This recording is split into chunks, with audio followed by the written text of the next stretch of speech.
Down the Lens Podcast. Down the Lens Podcast. Down the Lens Podcast. I'd always wanted to be a graphic designer. While you saw like someone's work? No, I was doing a bit of graph with my old man. Okay. In London town, is where I was originally from. I used to help him do the odd bits and bobs, bit of labouring, stuff like that. And we went to Soho and worked in a design studio called David Davis Associates, DDA, cool. Back in the day in the 80s. And they did a lot of design for Next, Principals, British Airways, lots of airlines. Some big clients then. Massive blue chip clients. Hi mate, how are you? Very well, thank you. Thanks for coming on. I haven't seen you in a long time. Long time, mate. Long time. I know it looks like you've lost your hair in the process as well. Lost more hair. More hair. I've just come back from Paris for a trip with the girls, so that will burn the credit card of my young daughters I've got. So, yeah, they're very busy on the Champs-Elysees. Yeah. Oh, lovely. How have you been? Yeah, not too bad. It's been busy doing one thing and another, spinning all the plates, bits and bobs. How many plates you got spinning these days?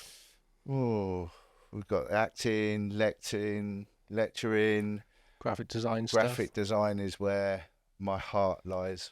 How did you get into the graphic design stuff? So, I'd always wanted to be a graphic designer. What?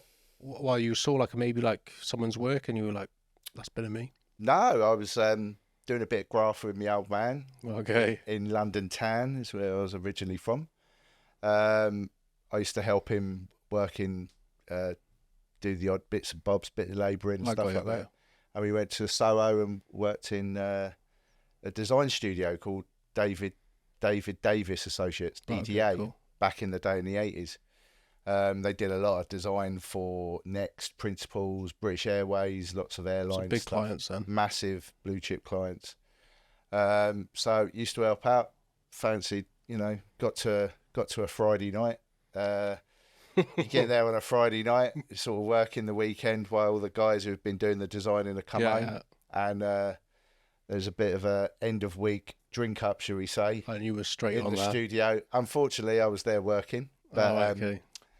But yeah, it was Beck's and Perrier water was flying around. Can't stand Beck's. And the Chardonnay, obviously, it was the 80s stroke 90s. So yeah, the Chardonnay was in full flow. And I thought, I looked around, I was quite artistic. I was always good at that. Was going to be an artist, but thought more commercial viability in terms of the graphic design. Definitely. So yeah, that's how it kind of began. And then I studied and... Would you go to uni for it then, or? Yeah, went to uni, went to university. No. I went to a nice place, Hertfordshire. Ooh. University of Hertfordshire. Top end for you. Yeah, so it had links with Leavesden and all the Warner Brothers and all that kind of stuff. So it was quite a cool surrounding. And my last dissertation was on advertising. Right, got you. And at the time, it was the only advertising course in the UK. When was that? What 80s, 90s? Be 90s. That'd be about mid 90s. Fair. Early mid 90s. And look, there's obviously more around now. Yeah. But yeah, a guy called Toni Guy used to run the course, and many funny adverts like the Tango adverts, if you remember Tango and stuff like that. That was the guys that came from university came out of that course, then went on, and it was highly considered. A lot of the time in advertising, you normally have two people as a team to sort of knock off ideas, I guess, and that's how it's always worked. Yeah. So you got out of uni, and then did you go into work for an agency or company, or did you just go self-employed straight off the bat? Yeah, well, I was obviously in touch with the guys. The guys at Davis Barron, at which point they'd sold their company to Future Brand. Right, okay.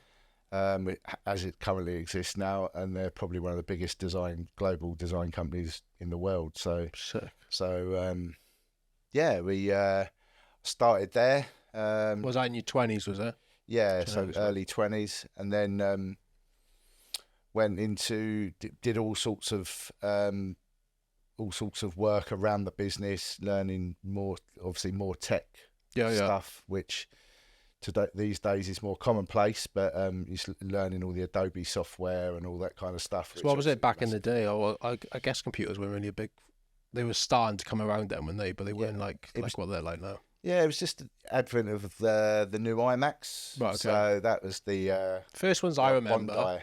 Do you remember in the early 2000s they had I can't remember if it was iMac, but they had the big like colour on the back of it, That's like it. a blue or Yeah. like So that was the Bondi Blue was Yeah. the first one, and that was the trend to go with. At the time, you used to work in something called Quark Express, right, okay. as well as Photoshop and Illustrator. Quark Express has kind of gone to the wayside a bit now, and is InDesign, something called InDesign. Oh right, yeah. So, I think I've seen you work on that before. yeah, no doubt you have. And that's where the magic happens. Where the magic happens. Yeah, that's where it all goes, mate. Because I first met you at an old employee or whatever, and you were just brought in as a minion. Yeah, yeah. So by that stage, obviously, I'd become self-employed. But Yeah. But my journey, going back to after when I left the London agency, I then got a really good position with Toni and Guy hairdressing. Oh, sweet. And was the Lucked out on you global. then with Yeah, the Swede. yeah. No.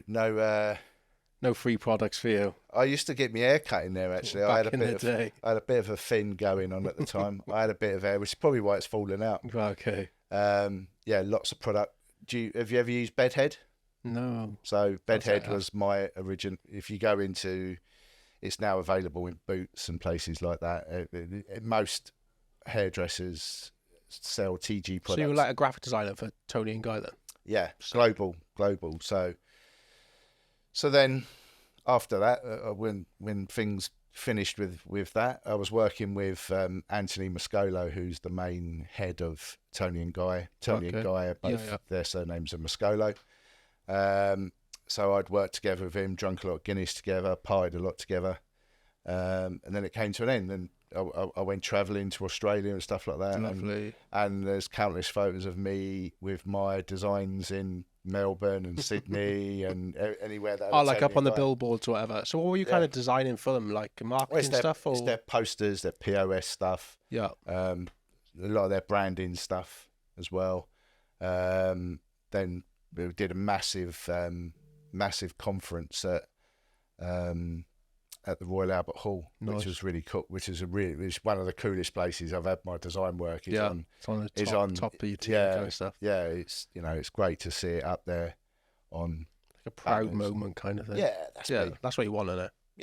Yeah, of course. Mum, I made it. That's it. So yeah, it was good fun. So you're doing all that for Toni and Guy. Where did you go after that then?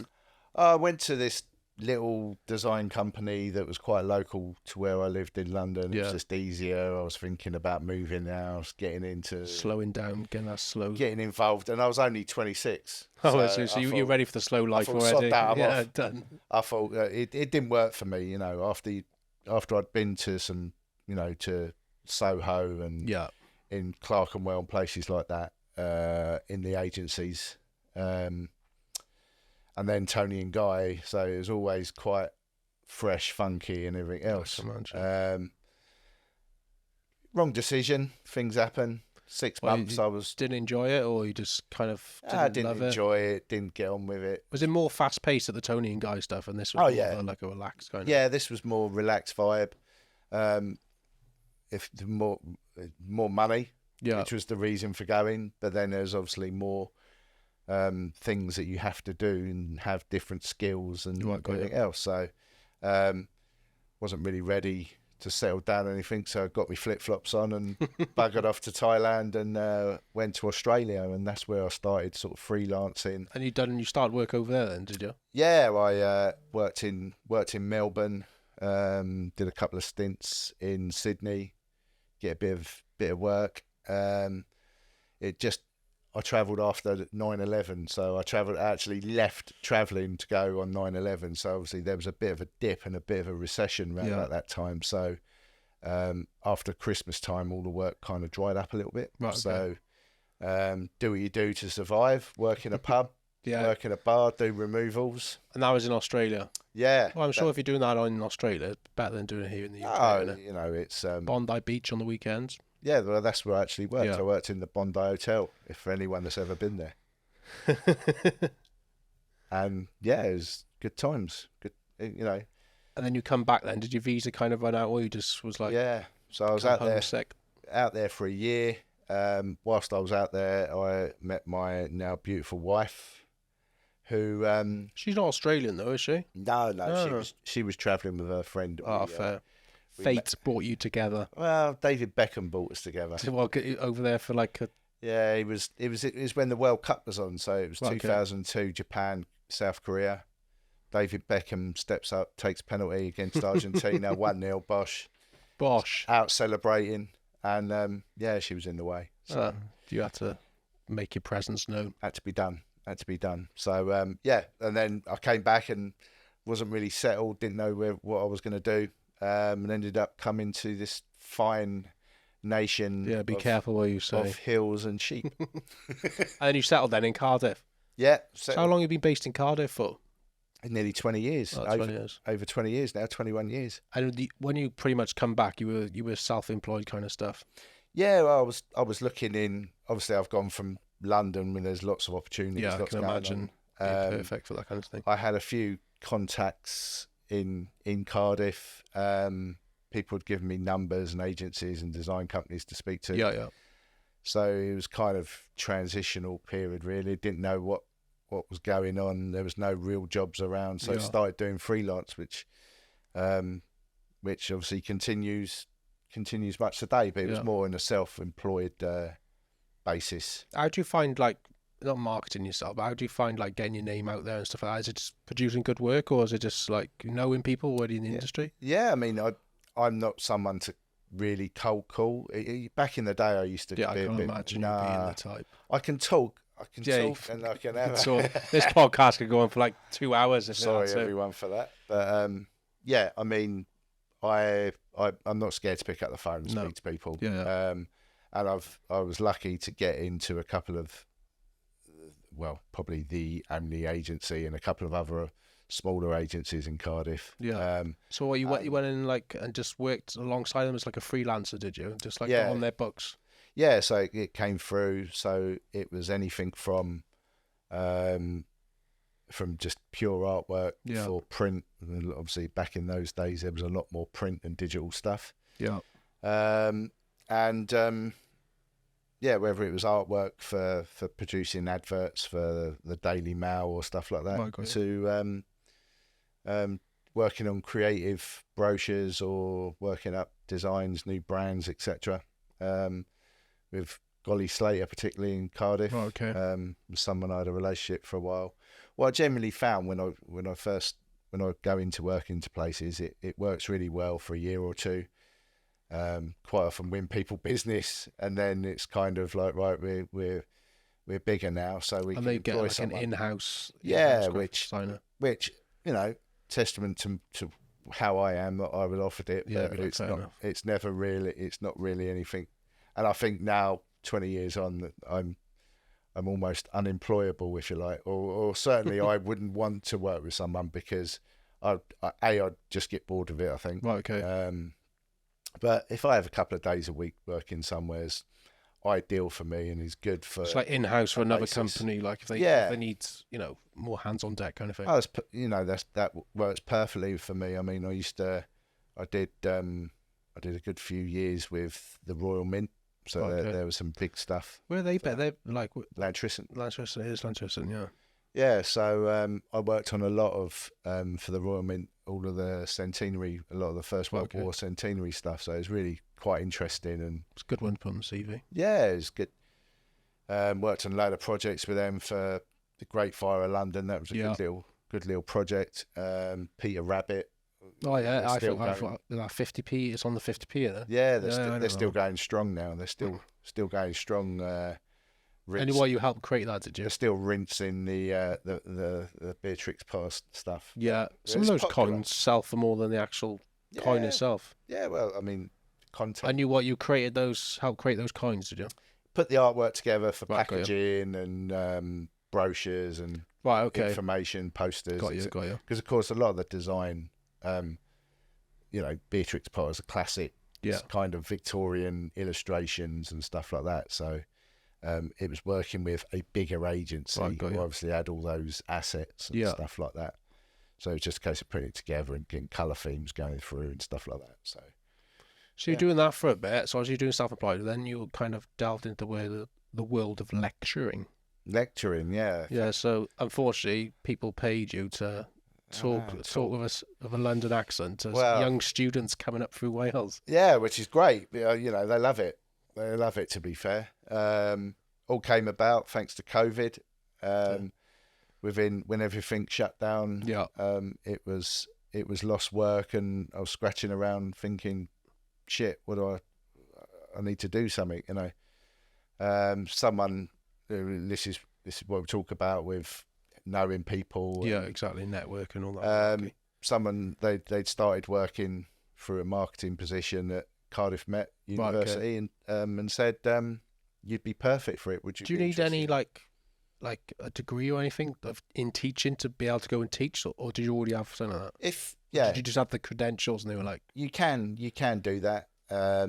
Obviously, I think there's a big lack in teaching.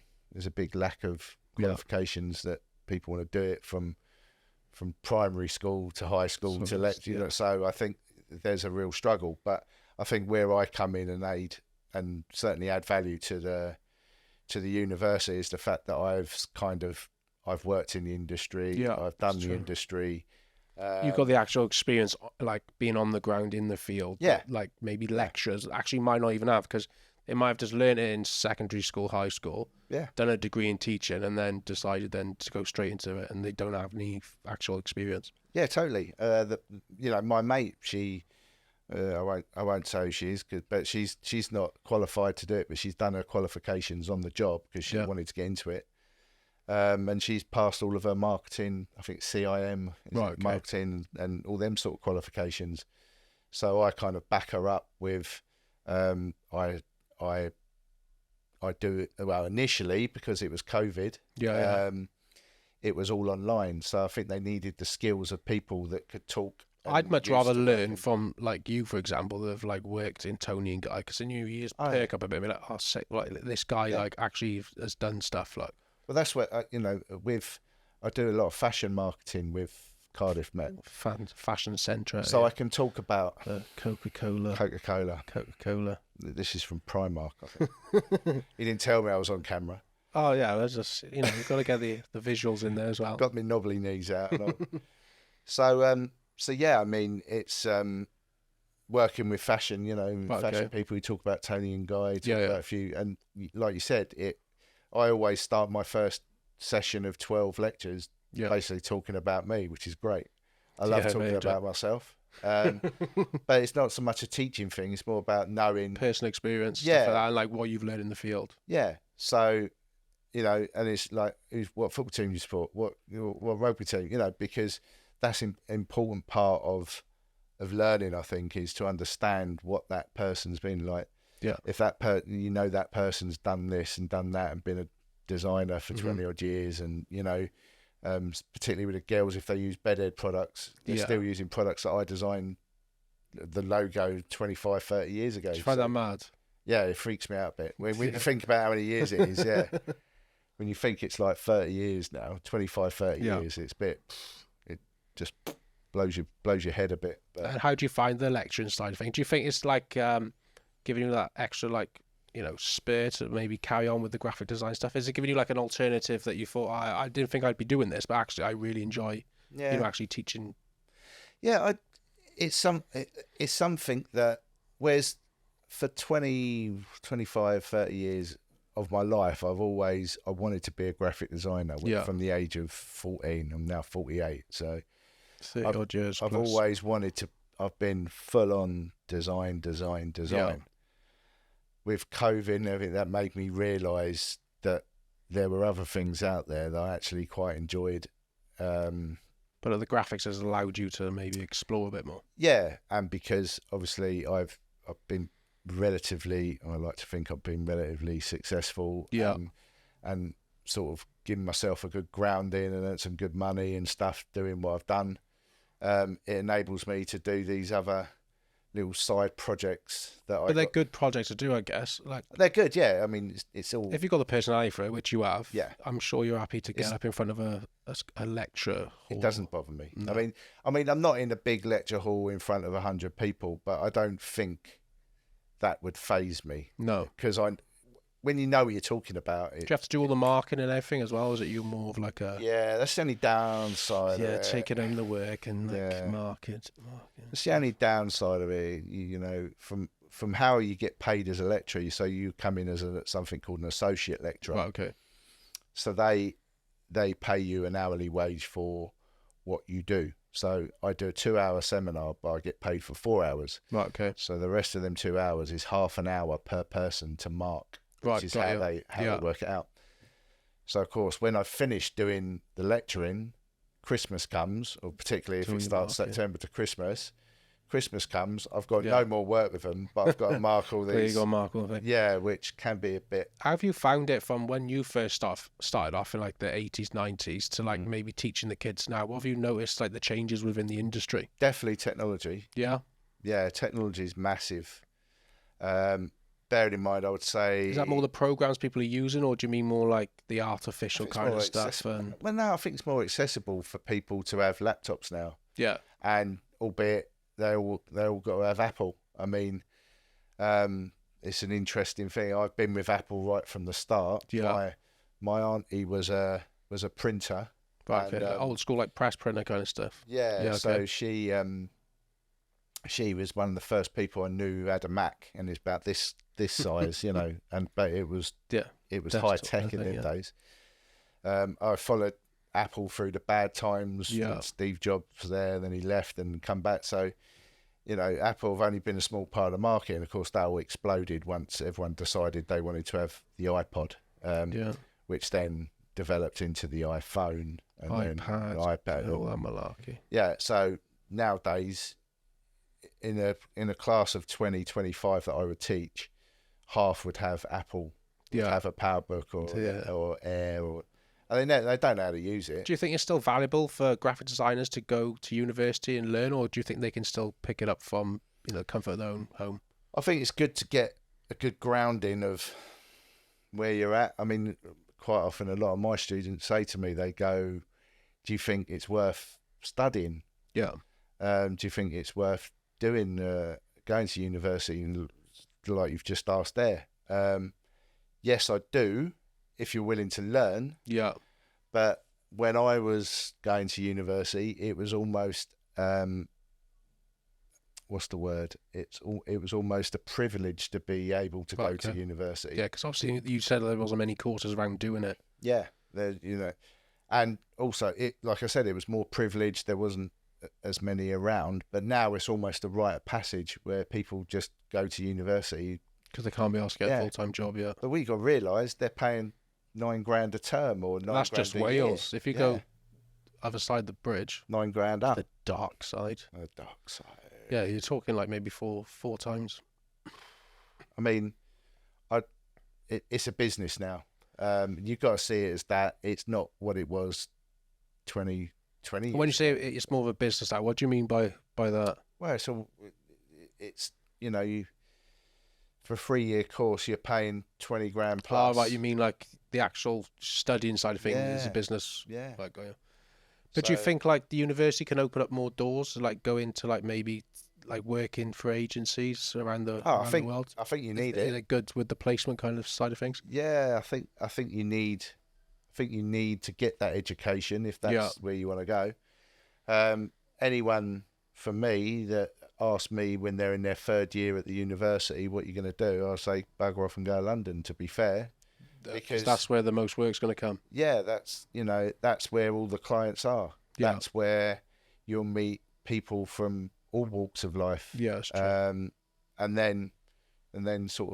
then come back if you're from Cardiff. Then come back to Cardiff. From Newport, come back to Newport.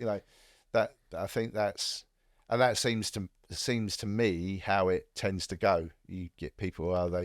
I meet people here who are working. They're from here, but they worked in London for 6 years. Yeah, and they want to come back to their roots. Then. Yeah, or these days, obviously, you've got places like Dubai that pay really good money and stuff. Yeah, true. So, what do you think the biggest struggles are then for like students that you're obviously teaching? Just their time management more than anything else. I mean, time management's a massive thing. That they all seem to work. now. Like a second job or Yeah. studying and a job on top. So they don't turn up to some seminars because they're Too hungover, too tired, just working late, trying to just do it all at once. be engaged in what you do. Be interested in what you do. I think sometimes a lot of people tend to do artistic. Certainly from the course when I was younger, I think there's only 3 or 4 of us that actually went and got jobs in the industry or some sort of creative industry or media industry. Actually followed it through to actual career path. A lot of people don't know what they want to do. They're relatively still young, so try it out. Just do, And what kind of like tips would you give them if they're looking to get into it? Into uni? Well, no, into like if they're looking to come to university, like what tips would you give to them? Like obviously trying to succeed within the graphics kind of world. Well, it's changing. It's changing so quickly. Like I teach the Adobe, the Photoshop, Illustrator, all the good stuff. All of the good stuff that people should know. So I come at it from a design perspective. Right, obviously, I'm teaching marketing students. Some of them don't want to learn the skills. Some of them don't want to know. So, but for them to produce decent material now is open for them. Things like Canva. Adobe. I use a lot of that just for my stuff, like thumbnails, whatever it be. Like it's got plenty of. It's got enough. Do you think the graphic world is diminishing then slightly? It's maybe dying massively. Yeah, and it's because of that. Quite often, I seem to think a lot of people call themselves graphic designers, but they don't have an artistic bone in their body. No.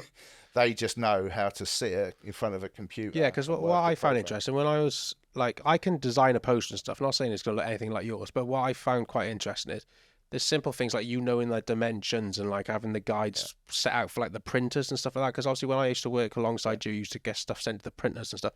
You'd have the design, but then you'd have like, I might have been in design, is it? Yeah, that you use then to like mark out the things for like the printers and stuff like that. So like even though you might be able to create something on like Canva and stuff, you're not going to know the fundamentals of like then sending it to those kind of. And that's the problem. That's the problem where it's at now, because people are producing stuff in Canva and things like that. They're sending. It's not like to print quality or whatever. No, it might be digital. Would be fine. They haven't got. They don't understand. Yeah, you don't understand it. It's frustrating for me because obviously now with the rise of social media, old school for an old fool. Thankfully, I ain't got long left, so I'm all right. I'm sure you do. But I think it's certainly a changing market, and it's a changing world massively at the moment because for the reason AI is on the up. Yeah, you can do copywriting. You chat GPT can spit you out some words. There's another one is like Deli or Dali. Oh, there's going to be so many of them coming. Yeah, and it's going to be hard for like companies to actually like push through the fact that actually maybe graphic design people doing it is better than actually AI. Yeah, but I think graphic design will die. It is slowly becoming death. Yeah. What do you think those people can then do then, if that is dying? I think more people these days. It's all about digital media. It's about digital media, like creating websites and stuff like that, or but even that. Years ago, someone said to me, "Oh, you want to learn how to build a website and stuff like that?" But you can get like Squarespace or Wix. This was it. This was pre that. So everything was in Dreamweaver and stuff like that. So I just, I thought, nah, it's not really for me. But nowadays, you can get one off the shelf. Yeah, and template all. Yeah, just upload your pictures and pop in a video. But it's all becoming. It's all becoming the same. If you look at it, everything becomes the same. Merging into one kind of thing. Canva posts, like you were saying with Canva, you look on social media, you can tell Canva posts. There's no individuality. Individuality.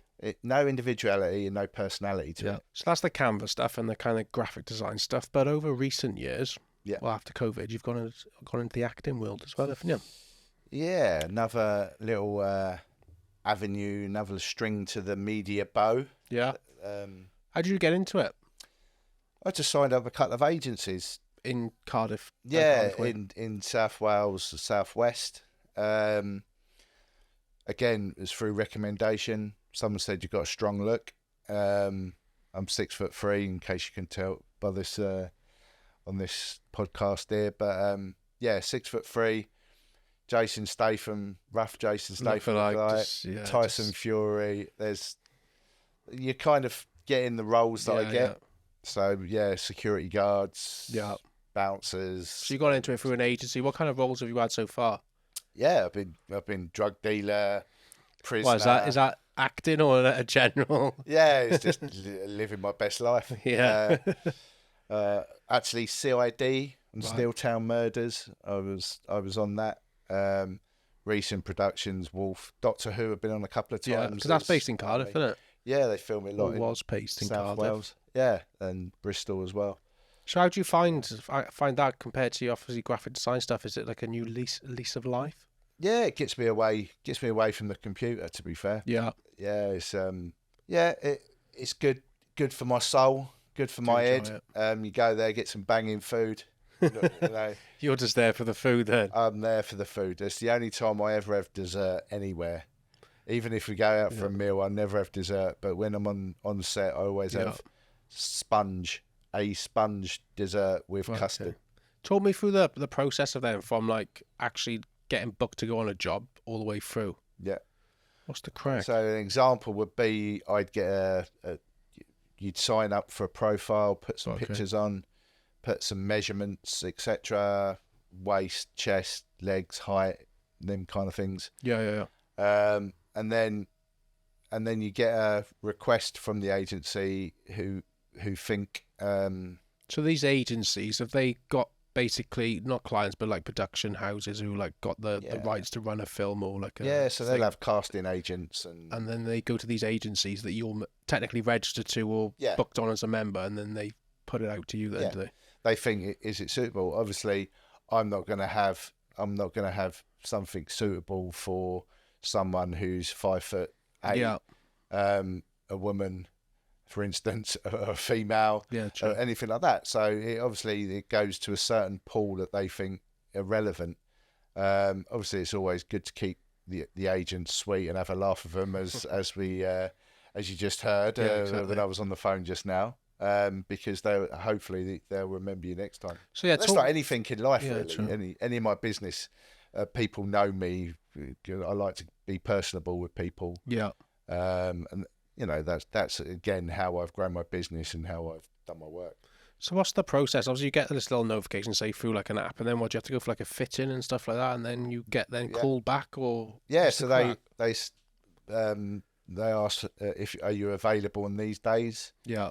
And then you say then quite often they give you, if it's a costume drama or you have to be in a certain uniform, you often have to do it a few days before the shoot. Right, okay. So it's all relevant. You know, that's good. You get paid for that. You just rock up for a couple of hours, go to where it is.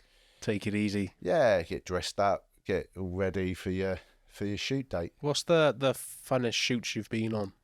The fun? Yeah, like what's either the best experience or like the best kind of shoots you've been on with like a team or stuff like that? Yeah. I quite enjoyed, there was something called We Hunt Together. Right, okay. Which ironically was filmed very close to here. I'll tell you about it.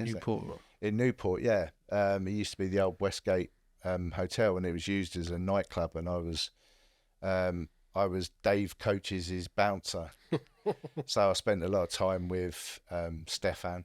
Right, okay. And had a bit of a good chat about Swansea and QPR. That's my team. And about the upcoming Euros, of course, of which Wales were in it, and of course we were as well. So, that was good fun, and they're long days. What is the process for the day? Like, obviously you wake up, but like, what time do you need to be on set? Like, what's the crack? I mean, you normally do about 9-10 hours. Right, got you. So, and then within that, there's an hour lunch. It's very unionised, so it's very you've got to have it within the 5 hours, otherwise there's penalties to the production. So you get you get paid extra money if it's it's called a broken lunch. So, Right. Got it. you have to have it within 5 hours of your call time. So call times generally tend to be 8 o'clock, 7 o'clock in the summer. morning, Yeah, so quite early, or quite often if you have a late one, if you're doing a night shoot. The latest I've done on a night shoot is 3 o'clock in the morning. That's for Doctor Who. Right. Okay. And the sun was coming up as I was coming home, so it was hard work. Nightmare. It was hard work, yeah. So you obviously got your call times. Are you waiting around a lot? Have you for like your scenes, whatever you be, maybe like a bodyguard, security guard, whatever. Have you got like 1-2 scenes that might just take like an hour to shoot, or is it like half an hour job? But you still need to be there at 9, do you? Or... Sometimes you're not even there at all. No. Sometimes you turn up, you get in your outfit. In fact, one of the days I did on We Hunt Together, it was just 5 of us sitting down in this holding area, just chatting, and they didn't require us. So does that do you still get paid? Do you get pissed off? Yeah. I'd much rather. It's like anything. I'd much rather be doing something. Yeah, doing this sitting around. Yeah, rather than sitting around. But some people love it. I've been on sets where people just sleep. It's bizarre. It's a bizarre industry, and that's the good thing I like about it, is that you meet young people who trying to start. Don't give a shit about. Are they the just world. there just for the money, or they there to try and start out maybe their acting career, and they're just trying to give everything a go? Or... There's all sorts. You got people that are studying film or studying acting, and trying to get into it, and trying to get in and getting some hours and getting some things in. People to earn a couple of quid because it's a good pay for relatively no skill. Yeah, so and I think there's not a lot that goes in. Yeah, but then also, I'm not saying there's not a lot that goes into your work, but if do you want to talk about the last job that I've just been offered? I don't mind if you want. Yeah, obviously the one day I couldn't do with a fitting I've just been offered was as a masturbator prisoner, a masturbator in prison. It would have been a good one, but different unfortunately, one for the CV. One in the end. Do you take anything? Well, not saying you take everything, but you obviously just take stuff because you enjoy just being out and about and being within that kind of thing. Just being in the industry, seeing how it all works. Would you class yourself as an actor?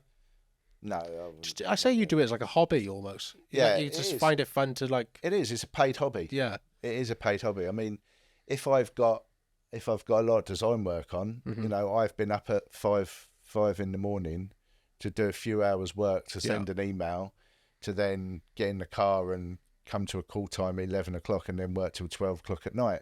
Yes, and then repeat that for a few days. I mean, it's okay for a few days. Any more, it'd kill me. But that's what I talk about, the spinning plates. Yeah. So, and of course, because I'm freelance, because I'm remote, I can organise my time around everything. And that acting stuff then fits in really well.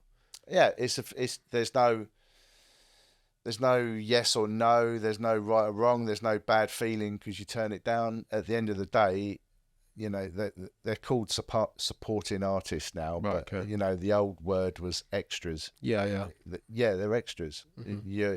You're a vase. You're on the air sign in a podcast studio. You're a lamp. That's all you are. I've been quite lucky to have had features and walk-ons. Okay. What's a walk-on? I've had words and stuff like that. So. So you're not like just a general person in the background, maybe walking the side street where there's like a urban area shot. You actually physically if you look, giving lines. It's not on the iPlayer now, but my face was used on a screenshot for one of the Casualty episodes. Did you clip that? And I'll show you screenshot. I'll show you that after. Obviously, that's one to tell the students because they love all that, and I recommend all my students to do it as well because it's. You could easily. It's not regular. It's good money, and if you're free, then you haven't got a lecture or whatever, then go for it. Just go because what studios are down in Cardiff? There's a couple, aren't there now? Well, you got obviously the BBC ones. Yeah, the new ones down in the centre. Yeah, you got those. What's the ones out towards? You got the ones at Roath Basin BBC. That's the actual BBC. Right. That's where they film. That's where Publicum's got its own. Where's that to? Sorry. Publicum. Oh yeah, I know public on S4C. Yeah, Most people won't have a clue what S4C S4C is. Yeah, it's got Casualty. That's where they film Casualty. That's where the A&E department and all the studios are down there. And then have they got the Universal Studios down there still? Universal. What's the ones over by Wentlook Avenue? Oh, so that was Pinewood briefly. Ah, Pinewood. Yeah, Pinewood briefly. It's called Seren Studios. Right, okay. The Tom Hardy filmed something called Havoc down there. Yeah. There's another big one down Swansea. Is it Bay Studios? There's another one in Swansea. Yeah, Bay Studios. One of the biggest ones, then the most prominent ones in Cardiff is actually called Bad Wolf. Right, okay. And they're the ones that now produce Doctor Who. Right, okay. For Disney Plus, and do a program called Industry, which is really big in America. Yeah. HBO, BBC production. That Bad Wolf are probably the cream. They're certainly His Dark Materials, those kind of things. So, and how do you find that kind of industry? Do you enjoy it? You kind of seen yourself lean towards more that or graphic design stuff? Well, it's media. Again, it's media. I throw my name out. I'm yet to get any work with any of the art production side of it. Right, got you. Because I'd like to be involved, do a bit of design. Because again, the whole movie industry is based on freelance. So you sign up for 6-month contracts or 3-month contracts, or you're doing days, or you're doing weeks, or because it's very come and go. Like you literally get booked for because I guess obviously they get like well, in my head they get like the HBOs or whatever come to the studio and say we want you to produce or do this film for us or whatever, this series, and then obviously they normally just book freelancers on for that just particular project, and then obviously then the next one comes through the door, but then when you're just signed up for like Doctor Who, but then when Doctor Who series is done, the next one comes in, but then they got to find a whole bunch of new creatives to do. It's very fluid. It's very fluid. You generally tend to see some of the same people around. Yeah. But that's because they move to the next job, Okay. I've got a mate who does sound recording. He's filming something in Martin Clunes at the minute. And the last job I was on with him, I was with Michael Sheen. Directing. Yeah. Luke Evans popped up. Oh, did he? Yeah, it was. Got some pipes on him as well. Oh, it was the great and good of Welsh TV and movies. And it was Michael. What's his name? Sheen. Michael Sheen's directorial debut. So he called in all of his friends, I think, and So they come to watch. They acted. They were actually performing. Oh, okay. So again, I was with Steph. I've been with Steph and Dave's coaches. Yeah. I've been in on three things with him. So, and Mark Lewis Jones, who is Keeping Faith. Done some charity work for him for Believe charity organ donation. Luke Evans. There's loads of. He's done some good stuff, really. Yeah, he's do you see? Would you like to see yourself go that kind of way, or you just? I don't know. If I choose, if it happens, it happens. Yeah, if it happens, it happens. But you're not fussed. If everything just went to shit, and I could then I could go. Yeah, why not? Yeah, fuck it. I'll put everything into it. Yeah, well, but for me, it's still fun. It's still because obviously you turn up on set, but every set you go to is completely different. Might be different location, different character you're playing, different outfits. Different themes. Yeah, could be a period drama one minute, next minute you might be in like the future. Unfortunately, period dramas very rarely come about for baldies like me because but like old school, they used to wear the wig hats, didn't they? They did. We always pushed that, but for some reason they. Not having any of it, yeah. Bald people weren't in the old days. Discrimination now, that is, in today's world. Yeah, it is, mate. It is. So yeah, it's enjoying that then a lot. Yeah, it's good fun. I enjoy it. I'm booked on a couple of things next week. What have you got booked in next week? I've got Publicum on a Monday. Publicum, that's basically a Welsh. It's Welsh language. In fact. The second one's Welsh language on the Tuesday. It's a soap though, isn't it? Welsh soap. Yeah, longest running. I think it's the longest running UK soap. Yeah, after Coronation Street, maybe. Was it? But yeah, And that's filmed down in Cardiff, is it? that's filmed on set in Cardiff, and then What's the gig for you on that? on, God knows. Just rock up. Oh, You'll get into character for I think anything. it's funeral, actually. I think it's funeral. So Well, I've got to take a dark you suit. You a coffin bearer or Could be. It could be the priest? Yeah, I could see you as a priest. It's a wake, I think. Background. Oh, is it? Wake background. Just head down. Just Yeah. All of that. And then on the Tuesday, I'm a pub guy in Pendoyle. I can imagine you as a pub landlord. If we were going to say landlord, then Landlord. yeah, you It's just can I'm a imagine pub- you down. pub geezer for Dally Melt, which is the first Welsh language. Okay. It's the first Welsh language program to be on Netflix. Oh, is it? So, yeah. And that's not released yet. It's coming out soon at some point. The first series is.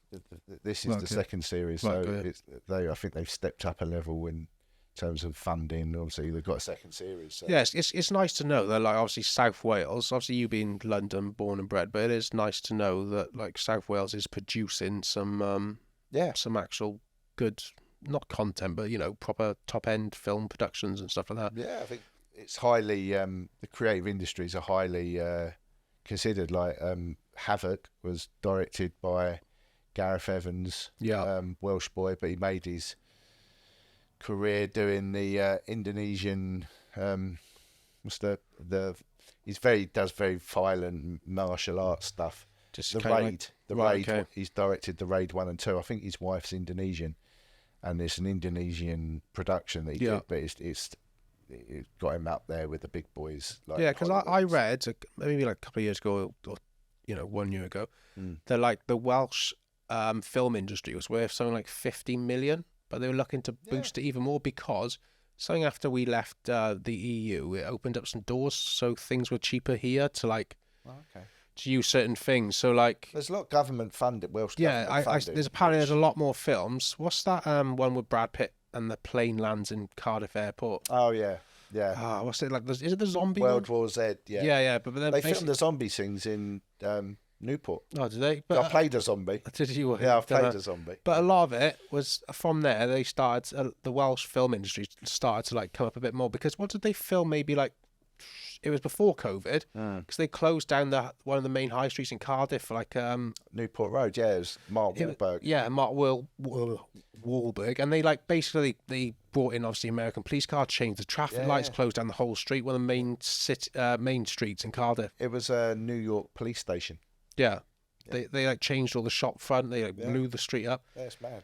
But they decided to do it in good Wales. film, though. I haven't watched it. No, but it's quite like encouraging for like maybe people out there looking to try and get into it. And potentially, how does it look with what's going on in Hollywood at the moment? They're all on strike. So because the actors are not intimidated, but they feel like what's AI going to do and how is it going to change our career paths. That's it. I mean, any creative industry, I would say that. I just feel a little bit safer doing video. Obviously, the animation side of things, completely different thing. Yeah, I understand. Think a computer can do that. Yeah, but I don't think a computer can turn up at someone's business or of their restaurant or whatever, being fake make a video. Yeah, it's I think it's a long way off yet. It started though. It started. I've seen a lot of companies trying to ride the wave, but they're trying to integrate it more into their businesses so they work alongside it. Yeah, which I 100% agree with. Have you looked at? Do you work Photoshop? Yeah, I haven't done much. I use is it Firefly or what's the one that on the Adobe Cloud? Yeah, they've got one on there like Firefly or something like that. Okay, and it's basically the same as the Photoshop, the word generator thing. Okay, so if you've got that anyway, but I haven't touched it on Photoshop. Look at the beta version of Photoshop. Yeah, that's where you literally can. I've had a picture, an old picture, and I'll show you after. An old picture of me in a football kit, and you put, if you need extra room on the photo, I just tell it to do it. Said just generative content fill. Yeah. And it puts an arm and hand in and leg. It could technically put you in a stadium, couldn't it? Well, that's why I was half tempted to do with this podcast visually. Is just to have a standard set where it's just like a black background, and then what you do, like when you video edit, obviously you draw a mask around the whole video, but then I just saved a fake studio that I built in Photoshop, and then every time I just chuck the... Yeah. You could technically do it that way, do you know what I mean? I've seen a lot of people do stuff like that. Yeah, I've been on some sets where they've done green screen, which is pretty cool. That's quite cool. They sometimes have massive green screens, so they're huge. Literally, they park a car in front of it. Literally units kitted out in green. It's mad. Because I've worked a little bit with green screens, but not big. Just nothing bigger than like four square foot. But yeah, find them hard to work with. But obviously on those scales, when they got the big budgets for the CGI and all, they proper go to town on them. Yeah, they can do what they want, can't they? It's. That's a question for you. I find it as like a filmmaker or videographer. When I watch films now, I kind of think, how did they do that? Like, what's gone into it to produce that? Do you do that as not as an actor, but more the graphic design stuff? Do you think if there's something you think, oh fuck, how did they do that in the graphics world? Is there any things like that nowadays? Obviously, because I do a lot of the SA stuff. Mm-hmm. I go, I know him, I know her, I know them. I'm always looking. I'm watching a film differently now. Yeah, I'm not only watching what's in the foreground and what's being discussed or what's been the dialogue, but also the people in the background that are going. Oh, I met him on set last week. Yeah, it's the best one was in Ted Lasso. One of my mates was a Man City fan, and I know he's an Arsenal fan. Yeah, but he was playing a Man City fan. He was playing a Man City fan on the last ever episode of Ted Lasso of the it's on Apple. It's on Apple, isn't it? Yeah, Apple TV. So, that it's was bizarre. He fuming with that? Was he? He weren't happy. What's coming up for you in the near future then? I've got a couple more acting things on the roster. Yeah, we got. Well, it kind of slows up now for that side of it because. Is there like a period? Like is summer like height for acting? Oh, definitely. Like yeah, they normally do it in blocks, so it's normally about 4-month blocks. Yeah. So it roughly starts February, March, and then goes to about November. Yeah. So December, January are generally very dead, but obviously in South Wales I do Casualty, so that there's always a little bit of work knocking around. Dr. O'Neill. Yeah, that's it. That's it. And then the graphic design stuff, you carried on with the lecturing then, are you as well? Yeah, so I do 2 days. What I do, I allocate 2 days for the lecturing, and I do 3 lectures, 3 2-hour lectures a day, which by the end of the 3rd one, my voice is well and truly gone. But surprise for you. Yeah, I end up talking the same old stuff. Yeah, and the rest of the week kind of fills up when and if, I just say yes to stuff. I've got the family to, look after as well. Yeah, 2 girls. We own a gym in Cardiff, Mission Fitness. Plug. Get involved. Plug in the Heath if anyone wants to go there. It's a fantastic gym. So yeah, we've my wife Pascal, she does that. That's my thing. And 2 teenage daughters now, 15 and 12. They've grown up fast, and they 15, 12, very scary. Before you head off on your ventures, what tips would you give to students getting into the graphic design kind of world? Graphic world. You want to be the graphic, you got to have enthusiasm at the start. That's, I think, anything to do with media. You've got to work hard. You've got to love what you do. Yeah. Because that sees you past the hard times. Is that you love what you do. It's a bit like a relationship with a man or a woman. You go through tough times, but you remember the good times. So it's a bit like with, you enjoy. I mean, I love what I do, and I just wish there was more of it around. Yeah, but, you keep plugging away and you work hard enough. I'm a big believer in that things do come to happen for a reason. Yeah, it happens. And on that positive note, I'd just like to say thank you very much for coming on. We haven't seen each other about 3-4 years, have we? That's it, Carl. Yeah. We'll have to stay in touch. And congratulations on the baby. Yes, thank you. As the guys may know or may not, but I've probably just told you. They probably don't care about my personal life. There we go. Well, thanks for coming on. Appreciate it. No worries, mate. Cheers. Nice one. Cheers.